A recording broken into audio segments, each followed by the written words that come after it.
Swayam Prabha. Digital India. Educated India.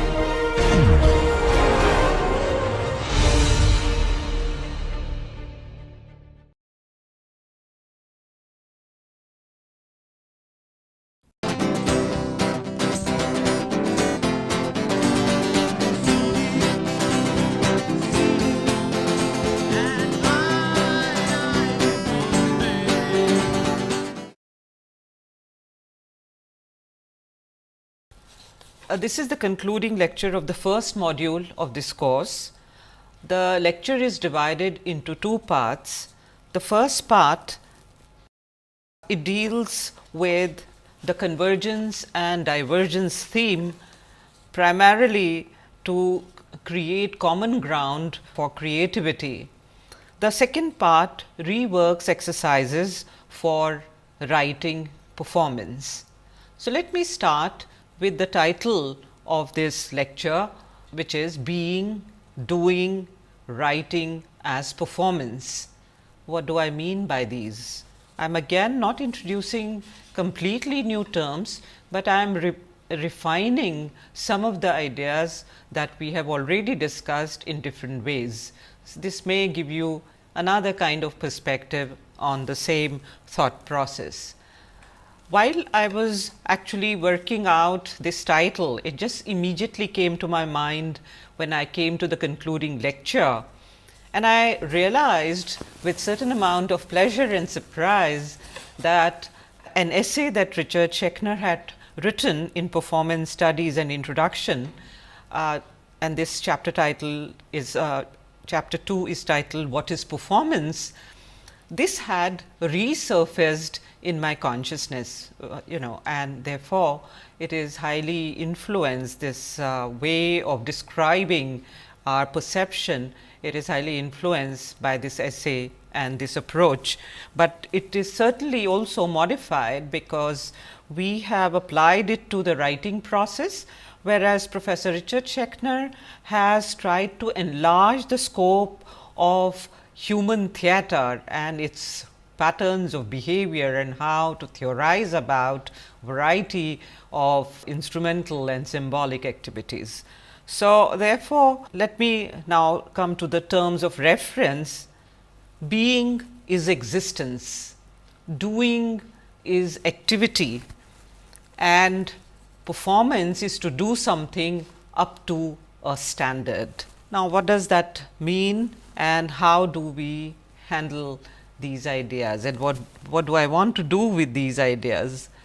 So, then what I am again trying to draw your attention to is this connection between experience, which is seamless, perennially in flux, reflection, which requires pause, and it also leads to self-expression. But this self-expression, when it is a conscious act of communication, that is performing up to a certain standard, it requires working out, crafting. And in that sense, this particular approach of writing as performance is also devoted to the processes of writing that require first the writing process, then the drafting, redrafting, and editing out of material that does not seem to really hold the kind of significance one would like to highlight.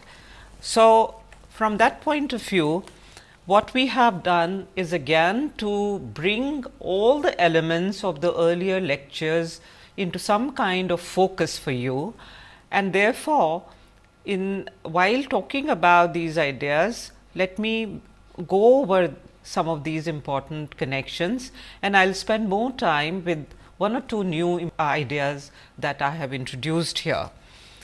So, the first thing is to maintain the writer's notebook or a kind of memoir, so that you can dip into it for further refinement of your writing process.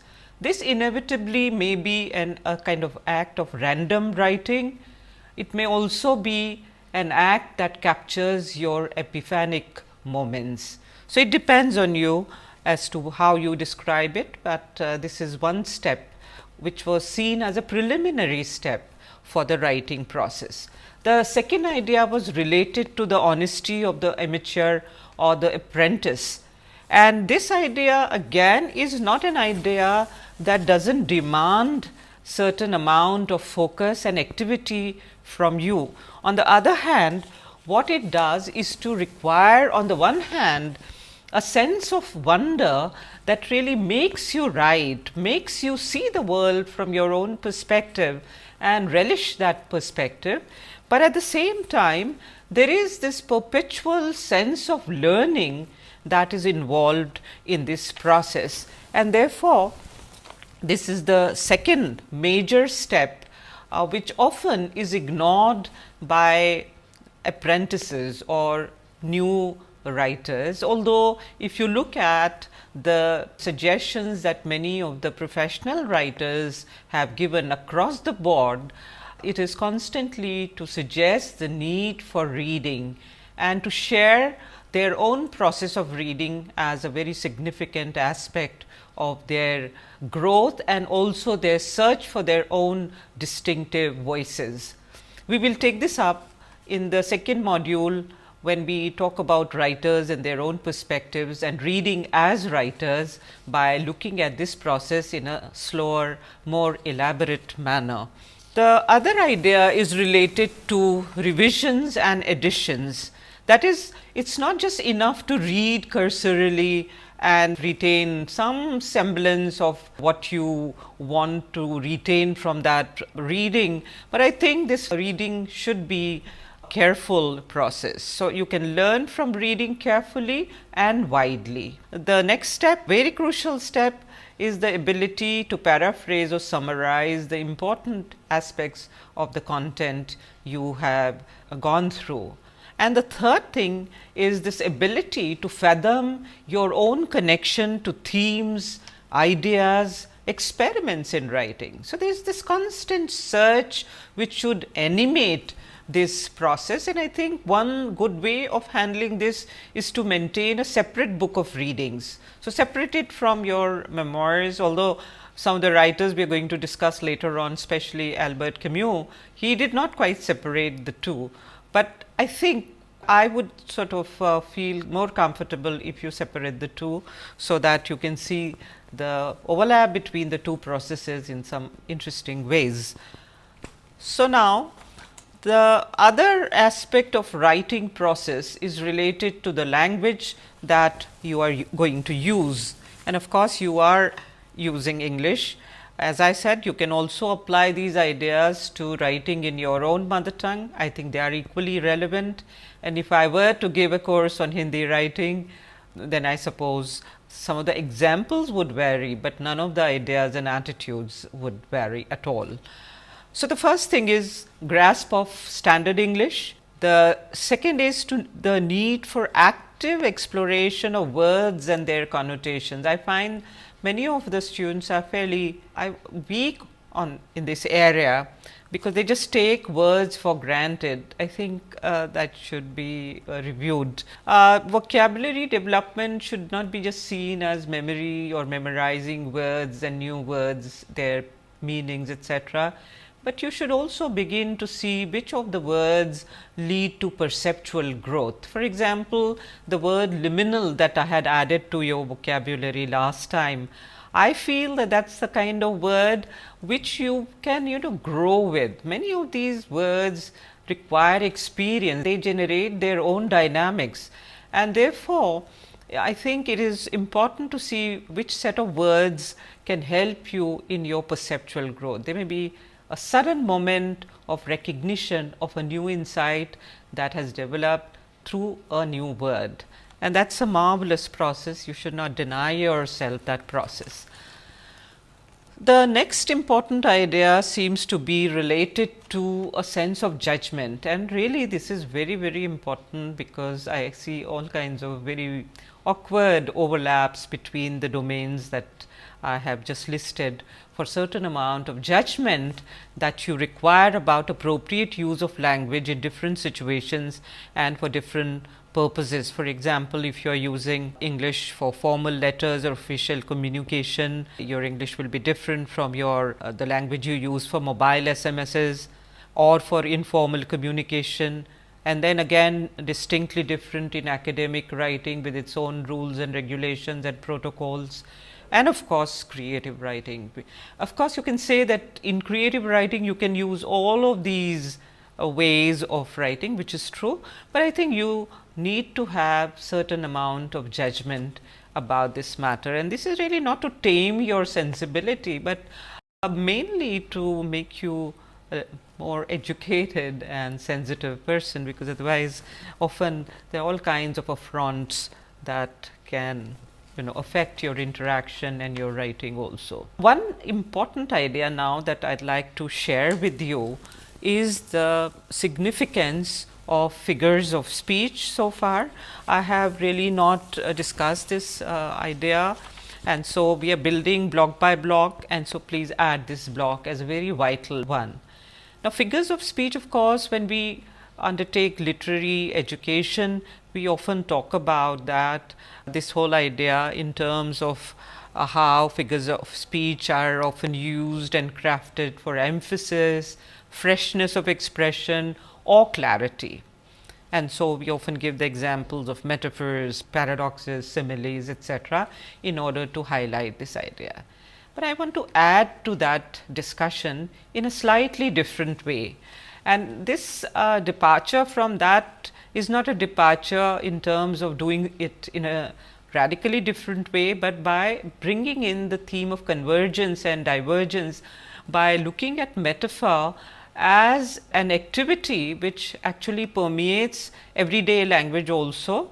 And at the same time, some of the very important thinkers of scientific creativity have used this insight about the significance of metaphors in scientific creativity in a very, very interesting manner, where literary and scientific creativity are brought together. So, I want to really use this opportunity to share this idea, which I have really cherished for a very, very long time. So, I am indeed very glad that I am able to share this with you. The insight comes from two physicists, and they are Bohm and Pete. One of them was a quantum physicist, the other one describes himself as a holistic physicist. I'll leave those tags and descriptions to you. But let's see first what a metaphor is, and then we'll look at how Pete and Bohm have linked literary creativity with scientific creativity by placing metaphor as a very crucial element of the process of cognition. So, now this is what metaphor is. So, in a metaphor, it is a figure of speech which establishes comparison between two different things or ideas. And what Bohm and Pete have done is to dip into metaphor from Shakespeare, but also the frame of reference in which they have undertaken this explanation is really related to scientific progress and scientific revolution. So, let me first give you the title of the book, so that you can see the context a little better. So, I am sort of not able to see the full title. I think we have given it at the end, but this is Science, Order and Creativity. And in this chapter, they talk about scientific revolution and the crucial significance of metaphors in scientific revolutions, and in their perspective or in their perception of scientific revolution, normal science often is displaced by leaps of imagination that great scientists have undertaken. And in this particular chapter, which is devoted to metaphors, they talk about the example of Newton, and they also talk about the example of Archimedes. So, now they actually give the example of Newton in terms of this very well known example of the falling apple, and how through that image and through the comparison of the falling metaphor, this comparison between the falling metaphor and the moon and the earth, he developed very rigorously and mathematically this whole important theory of universal gravitation. So, let me read what they have said with reference to metaphors in the case of Newton, and how this actually required a leap of imagination. And then I will also read out their interpretation of Shakespeare's metaphor in All the World's a Stage, and also their hypothesis that scientific and literary creativity have the same sense of sudden perception of two very different set of ideas, which lead to a new paradigm. So, then this is what they had to say about the example from Newton's work. According to them, it involved a radically new mental perception, although that mental perception is shaped by the discourse within the field. And they actually go back into it. I am not a scientist, so I think if you are a scientist and you are watching this, you are better equipped to understand this idea in its intricacies. So, according to them, it involved a radically new mental perception of nature. It was Newton who perceived the universal implications of the fall of the apple.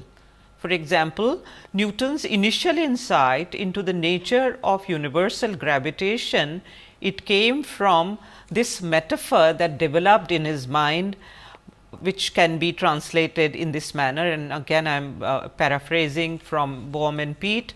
So, this can be expressed in metaphoric form as the moon is an apple, which is then extended to the moon is an earth.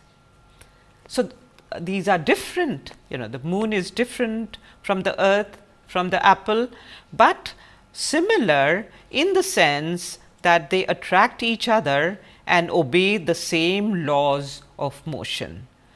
So, then after establishing this connection, which was a result of leap of imagination, and it was also an expression of heightened perception, according to them, of course, this metaphor was unfolded in mathematical language by through the theory that he established, and then of course, it led to corroborative experiments in order to accept this theory, and so on and so forth. So, according to them, metaphors are really very, very crucial aspect of scientific creativity and the leaps that science has taken from stage to stage. So, let me again read their specific statement about metaphor. Metaphoric perception is indeed fundamental to all science and involves bringing together previously incompatible ideas in radically new ways. So, this is what they had to say, and then they went on to look at the example from Shakespeare, and the reason they picked this up is because they felt that for a non-scientist, I suppose like me and many others, it is somewhat difficult to understand these scientific leaps that easily. But according to them, these can be understood very clearly if you look at literary metaphors, which reach a larger audience.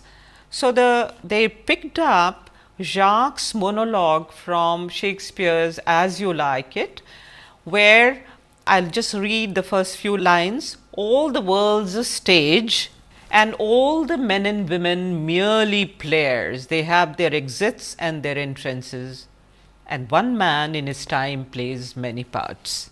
So, this is the excerpt that they have chosen in that book, and according to them, these two ideas, the world and being a stage, these are two different or incompatible things, and at first sight they appear to generate a paradox. And therefore, and again I am quoting from Peet and Bohm, if A is the world and B is a stage, then the corresponding metaphor would be A is equal to B. But common sense dictates that the world is not a stage, therefore, A cancels B. The metaphor therefore appears to involve a simultaneous equating and negating of two ideas, concepts or objects. According to them, this leads to heightened perception. It's a very, very interesting moment of heightened perception, and that's where creativity emerges. It's a combination of startlingly new ideas, expressions, etc. So, now it leads to heightened perception, and then according to them, Shakespeare proceeds to unfold the inner meaning of the metaphor by exploring the subtle similarities between A and B. And finally, and I think before I read this, what you can do is to undertake this analysis yourself, although I have also tried to do the traditional literary analysis in the PowerPoint and the slide that I have shared with you. But I think you can also undertake this exercise yourself, and I feel that if you begin to have a hold on metaphors, it will really help you in a very, very big way. So, now this is how they conclude this idea. In perceiving a new idea in science, the mind is involved in a similar form of creative perception as when it engages a poetic metaphor.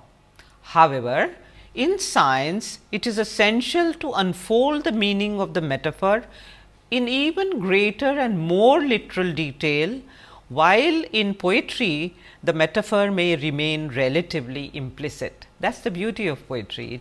It remains vibrant and keeps growing, and you can interpret it in different ways at different points in your life. So, this is an absolutely marvelous take on metaphors, and I would like you to add this to the pool of ideas that we have shared, and also see its connections in everyday life also, that can also lead to a lot of inventiveness even while describing characters and also describing their perceptions and many other ideas.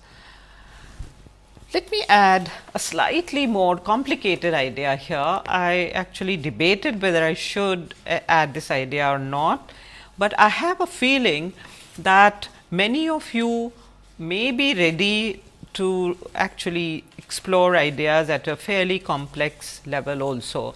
So, with due apologies, I would say that if this idea works for you, treat it as something that you want to think about right now. Otherwise, see this as an add-on and look at it whenever you feel like it. I have also given you the resource for selecting this idea, which is Rob Pope's wonderful book on creativity. But I will explain where this idea comes from in a minute, but let us see now some enabling metaphors for the imagination. So, we have been talking about leaps of imagination and how metaphors can be a key element in this whole process, and therefore, now some of the enabling metaphors are imagination as a mirror, imagination as a lamp, imagination as a labyrinth of looking glasses. And as I said, this is a complex idea from a lot of theoretical work that has gone on, and what Rob Pope is referring to is Kearney's conception of creative imagination as a further refinement of M.H. Abraham's very famous study, The Mirror and the Lamp. And what he has advised is to think about these metaphors to model a particular kind of imagination as well as a specific historical stage. Now, it is difficult to decipher these statements so easily, but as I said, this is a layer that I have added on, and you can keep it in abeyance and also come back to it whenever you feel ready for it. While talking about imagination, my suggestion is to play around with these enabling metaphors, and therefore, what I would like to do is to also quickly dip into this elusive nature of play that Richard Schechner has talked about in Play and Performance from the same source, in the same book that I mentioned earlier. And I think I will not read this full quotation, but mainly it talks about the elusive nature of play and therefore, I think I will leave it at that and move on to also some of the terms that have been generated by him in order to describe play: free play, Maya Leela, playing in the dark, dark play. And then I think this is time to move to the second part, which now begins to tie up the discussion around writing as performance. And so now let us look at the series of activities and exercises that now we have identified as further kind of refinement of the earlier exercises that have already been shared with you. So, I will not actually read everything here in detail, but what I would like you to do is to mainly keep one or two main ideas in mind and look at the PowerPoint yourself, the slide yourself, and also dip into earlier lectures in order to make sure that you have understood the ideas properly.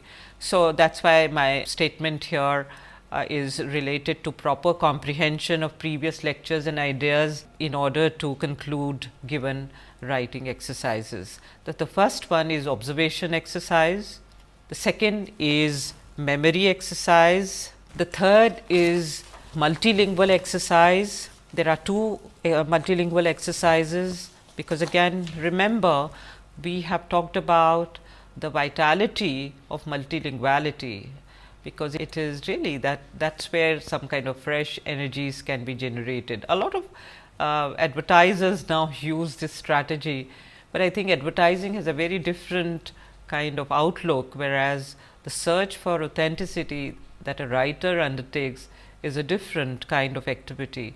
So, I think you can do a lot of interesting work by exploring your multilinguality. So, the two exercises are given here. Then there is an investigative exercise. We call it investigative because it would be possible for you to sort of see if you can also look at some of the words, the key words that we have discussed earlier, and undertake certain amount of careful investigation in order to see how the words culture and creative are used in your setup, because that can also give you some idea about different kinds of values that circulate, change and redefine the world around us. So, that is again take on earlier exercise. The next one is fusion exercise. We have given lead terms here, and these lead terms I think express our point of view very clearly, in point of view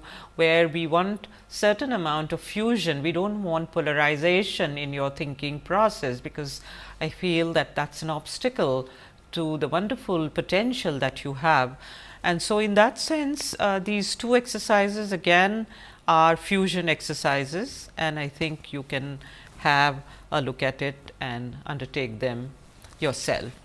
The next exercise is a flow exercise within fusion activities. It is a flow exercise, and the reason we have described it as flow is because while listening to great music, I think you are able to reach a state of mind which is close to that of flow, that is of total absorption. And so, now we have picked up two pieces for your consideration. So, what we would recommend here is to listen to these two pieces. I would really like you to listen to them, but in case you really do not feel comfortable with this music, you can listen to something else, but these are really great pieces. So, what you can do is to listen to this music and immediately write a short literary piece that the music evokes. So, the suggested pieces, the first one is Kumar Gandharv's Nirgun Kabir Bhajan, Sunta Hai Guru Gyani. And actually even within this particular Kabir Bhajan, what I would like you to really notice is the part which is captured in these words. This is I think towards the last bit of this composition. Bin dharti ek mandal dise, bin sarovar ju pani re. Now, in my own perception, these two lines evoke the convergence theme, that is a kind of nirguni scientific take of sorts, where Dharati without the name seems like a mandal, and also Bina Sarovar without the name Sarovar, you would just see water for what it is. So, to me it seems like that kind of Nirgun observation, which also is a starting point of scientific observation too. So, you can again listen to this piece and see what you feel about it. The second piece that I have recommended is also a piece that I love very much. It is Vivaldi's Spring from Four Seasons, and it's Vivaldi was an Italian composer, and this is a violin concerto. Now, this concerto has a sonnet. It is very interesting. It has a sonnet. Of course, there is a lot of debate about who wrote the sonnet, but many people believe Vivaldi himself wrote the sonnet. It also has some very interesting instructions, like in the second movement of this piece, Vivaldi would like to retain the sound of the barking dog. Also, what I love the music for itself, but what I also found really very interesting is that he wrote much of his music for the female music ensemble in this house of orphan girls, which he was involved with. He was taking care of these young abandoned orphans, and so much of his music was composed during this period while he was teaching these young children. Also, he was trying to empower them. So, there are a lot of layers in this music that you can also try and sift. So, this is an exercise that very much like you to undertake and enjoy. The next one is of course the pastoral activity, where the adjective pastoral we do recognize. We did not really explain it earlier quite deliberately, but we do recognize that it has many meanings and connotations, and you can look at all these meanings and try and see how you view nature. So, we are relating nature to pastoral. So, write about nature as per your understanding of the terms nature and pastoral, in order to establish a personal relationship with this phenomenon. And this is also a fresh idea that we have endorsed in this course, because I do feel that our relationship to nature also, it is a pre-given, no doubt about it, and it can also be seen in so many different ways. But at the same time, this is something that can help us see ourselves better and also establish better relationships with the world around us, not just the social, the cultural, but also in terms of nature and also its larger ramifications today. In the middle of the blank page, within the same frame of reference, you can undertake an activity which we have actually borrowed from another text that is available. But in the middle of the blank page, write down a list of plants or animals, and to the left of this list, write a column of adjectives which describe the plants, animals, their texture, special features, memories they evoke, and to the right of the list, write a column of verbs which illuminate the features of the subject. The verb should be energetic and exact. You can dip into culture and nature related discussions undertaken in lecture 5 and 8 before you undertake this exercise. Neha had undertaken this exercise. Actually, she undertook this exercise and in a fairly elaborate kind of manner, but we decided that at this point in time, what we would do is to choose only an accessible example. So, we have chosen a very small part of what she had undertaken, because we are constantly also trying to see if our ideas make sense or not. We have tried it with the students who have undertaken the courses, but sometimes we also try and undertake these exercises ourselves in order to keep learning and also keep exploring the effectiveness of our ideas. So, she chose the plant orchid and the adjectives that she's chosen are expensive, fragile, rare, purple, and the verbs that she has chosen are decorate, adorn, freshen. So, this is just to give you a feel for what can be done. The other activity that is added to the list of the ideas that we have already shared, and this is to give a sharper focus on writing, is to write a short autobiographical piece which constructs the agony or ecstasy of your educational processes, keeping in mind the discussion generated in lectures 8 and 9. Redraft and edit this piece from the viewpoint of presenting it to an audience. Now, that is very important, because sometimes if you feel that you are writing in a vacuum, you may not be able to really refine the process of your own writing very much. But if you have a sense of an audience, you may not think about a specific audience, because of course, once something is printed, as Margaret Atwood has mentioned, this is a work we will, this is an essay we will discuss later on. She says once something is printed, then it gains different kinds of meanings. But it is very good for a writer to have at least some sense of an audience. So, try and do that and redraft and edit it from the point of view of presenting it to an audience, and if possible present it to your friends. The next exercise again is a very I think very entertaining and interesting exercise, and this is related to the media. Watch any of the films mentioned in lecture 9. Write an analytical review of the art and craft involved in bringing alive the script or theme. So, the interviews of the script writer, director and actors will help you understand the process of artistic creation better. I missed out on that whole package of DVDs that Mr. Hirani had released after Three Idiot came out in the public space.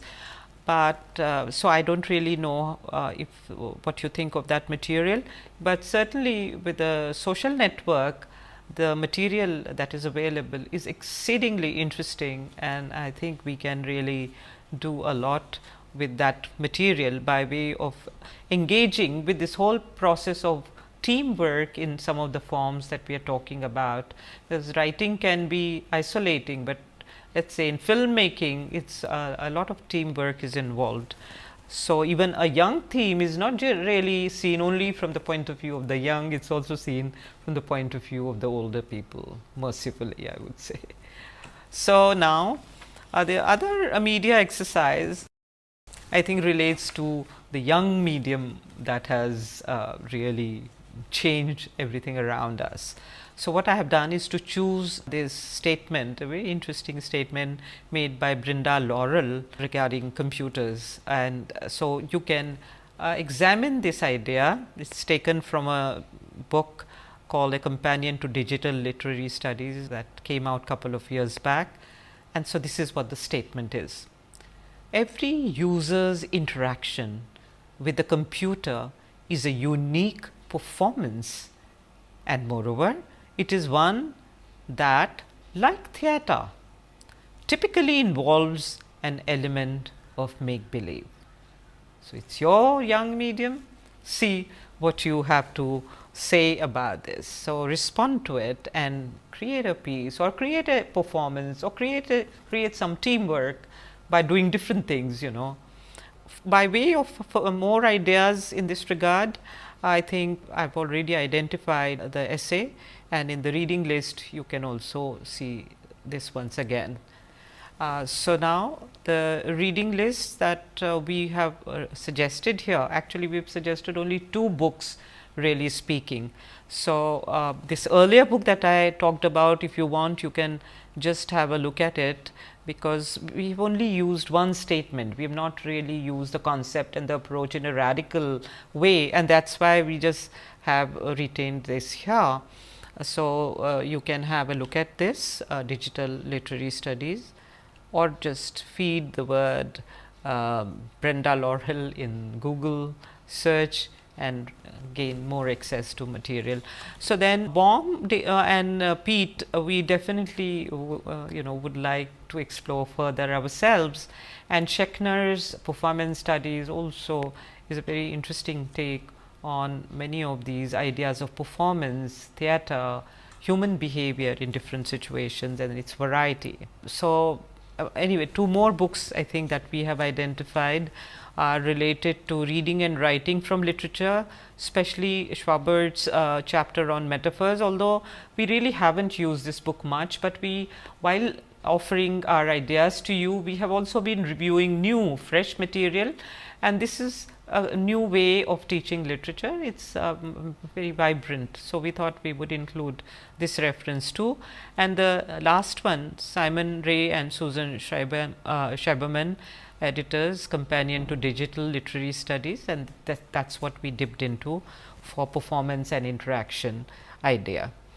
I think that's about all that we have for you, and this concludes the first module for us, and I think we are beginning to feel more excited, and many of these ideas will be developed further in the subsequent modules. I hope you will stay on board and also give us feedback about what these ideas have done for you. Thank you.